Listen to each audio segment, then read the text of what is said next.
In this video I will show you how can you get your WhatsApp ID link. You can see here it's my WhatsApp ID link, and if I share someone this ID link, he or she will easily can get my ID.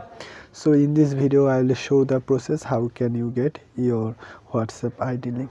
So it's a very simple process. What you have to do, only you have to open your WhatsApp. You can see here this is my WhatsApp.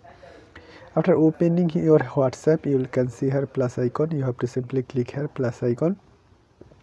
After that you will can see here you can see here it's your account. You have to simply click here.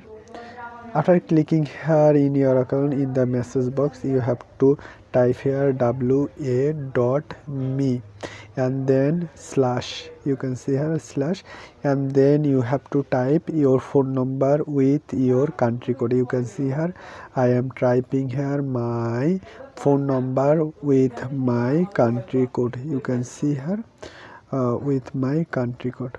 After typing here my phone number, you will can see here this is my phone number. If I copy it, you can see here it's have been copied, and then if I paste in someone, they will can get my ID link. And if you give the link in Facebook or Messenger, he or she will can get access your Facebook, your WhatsApp account. So you can also share your account in your Facebook post. So this is today's video. If you have any question, you can ask me in my comments. Thank you so much for watching the video till the end.